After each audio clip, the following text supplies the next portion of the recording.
છોટાઉદેપુરના બોડેલીના રાજવાસણા ગામે રાજ્યનો પ્રથમ રબર ડેમ બનવા જઈ રહ્યો છે.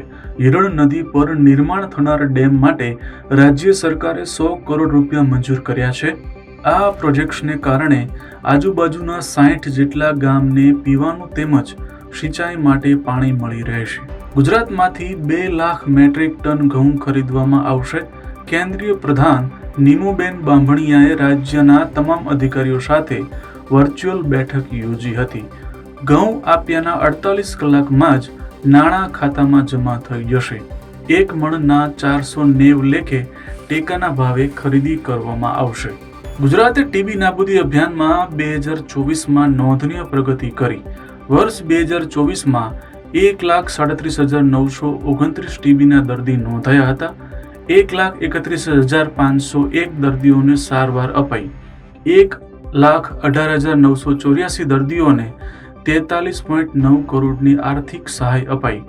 નીતિ આયોગના ટીબી નાબૂદી લક્ષ્યાંકના 95% હાંસલ કરીને અગ્રેસર રાજ્ય બન્યું ગુજરાત. વેસ્ટર્ન ડિસ્ટર્બન્સના લીધે ગુજરાતનું હવામાન પલટાશે. 29મી માર્ચથી 3 દિવસ કમોસમી વરસાદની શક્યતા વ્યક્ત કરાઈ છે. પશ્ચિમ હિમાલયમાં એક વેસ્ટર્ન ડિસ્ટર્બન્સ સક્રિય થઈ રહ્યું છે, જેની અસર આગામી 26 માર્ચથી ગુજરાતમાં પણ જોવા મળશે. ગુજરાતમાં ઉત્પાદિત થતા વિવિધ મસાલાની ગુણવત્તા સુધરે અને તેની નિકાસ વધે તે માટે ઇન્ડો બ્રિટિશ ટ્રેડ કાઉન્સિલ તરફથી એક વેબિનાર યોજાયો, જેમાં ગુજરાતના વિવિધ નિકાસકારોએ ભાગ લીધો હતો. આગામી સમયમાં મસાલાનું ઉત્પાદન કરતા ખેડૂતોને માર્ગદર્શન પૂરું પાડવા બ્રિટનના નિષ્ણાતોની ટીમ ગુજરાત આવશે. ગુજરાતના જાણીતા પ્રવાસન સ્થળ દીવનો 400 વર્ષ જૂનો કિલ્લો, જે અત્યાર સુધી નિઃશુલ્ક જોઈ શકાતો હતો, પરંતુ હવે તેને જોવા પૈસા ચૂકવવા પડશે. બાળકો માટે 75, વયસ્કો માટે 100 અને વિદેશીઓ માટે 200 રૂપિયા ચાર્જ લેવામાં આવશે. દીવ પ્રશાસનના નિર્ણયથી પ્રવાસીઓમાં નિરાશા વ્યાપી છે. ઊંઝા માર્કેટ યાર્ડ 26 માર્ચથી 1 એપ્રિલ સુધી બંધ રહેશે.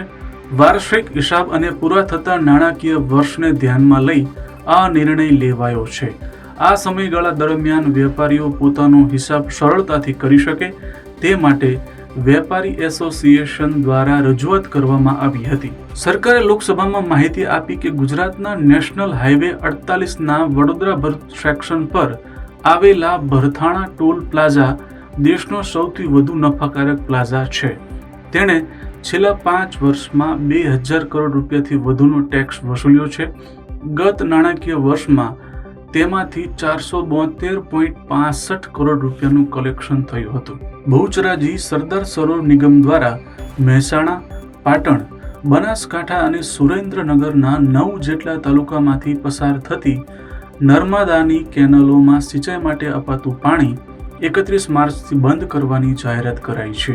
ઉનાળુ વાવેતર કરી બેઠેલા ખેડૂતોમાં ચિંતાનો માહોલ અને નારાજગી સર્જાઈ છે. આરોગ્ય વિભાગના કર્મચારીઓની અચોક્કસ મુદતની હડતાલનો આજે 8મો દિવસ છે. આરોગ્ય વિભાગે ESMA એટલે કે એસ્મા લાગુ કરવા છતાં આરોગ્ય કર્મચારીઓ અડગ છે.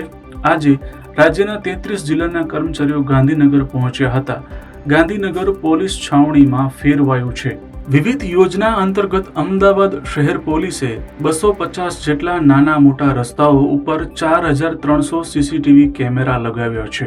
ઉપરાંત ક્રાઇમ બ્રાન્ચે શરૂ કરેલા પ્રોગ્રામ અવેરનેસ અંતર્ગત દુકાન, સોસાયટી, કોમ્પ્લેક્સની બહાર 14000 કેમેરા લગાવ્યા છે. આ તમામ 18000 જેટલા કેમેરાનું હવે પોલીસ કંટ્રોલ રૂમથી મોનિટરિંગ થશે. તાજેતરમાં જ મહેસાણા મૂળના પિતા પુત્રીની અમેરિકામાં અશ્વેતે ગોળી મારીને હત્યા કરી હતી. છેલ્લા 7 વર્ષમાં 8 જેટલા ગુજરાતીઓ અમેરિકામાં ગન કલ્ચરનો ભોગ બન્યા. વર્ષ 2023માં 43,000 નિર્દોષ લોકોએ પોતાના જીવ ગુમાવ્યા છે, જેમાં સ્થાનિક લોકો સૌથી વધુ છે. આ વર્ષે બજારમાં કેરી 15 દિવસ વહેલા શરૂ થઈ ગઈ છે. ગોંડલ માર્કેટિંગ યાર્ડમાં 10 કિલો કેરીના 100 બોક્સની આવક થઈ હતી. હરાજીમાં 10 કિલોના એક બોક્સનો ભાવ 2500 થી 3500 રૂપિયા સુધી બોલાયો હતો. સ્વાદના શોખીનો કેસર કેરીની તગડી કિંમત ચૂકવી ખરીદી કરી રહ્યા છે. આગાહીકાર પરેશ ગોસ્વામીના જણાવ્યા અનુસાર 31 માર્ચથી 5 એપ્રિલ સુધીમાં રાજ્યમાં કમોસમી વરસાદની શક્યતા છે. દક્ષિણ ગુજરાતની દરિયાઈ પટ્ટીના વિસ્તારો, સૌરાષ્ટ્ર અને કચ્છના પશ્ચિમના ભાગોમાં વરસાદ પડી શકે છે. વધુમાં 29 માર્ચ બાદ તાપમાનમાં વધારો થશે તેમ પણ જણાવ્યું છે. અમદાવાદના વટવામાં બુલેટ ટ્રેનની કામગીરી દરમિયાન 600 ટન વજનનું ક્રેન પડતા રેલવે લાઇન કલાકોથી બંધ છે. અમદાવાદ મુંબઈ વચ્ચેની 25 ટ્રેન રદ કરવાની ફરજ પડી હતી. વડોદરામાં મુસાફરો અટવાયા હતા. ઉપરાંત ઘણી બધી ટ્રેનો ડાયવર્ટ કરવામાં આવી હતી.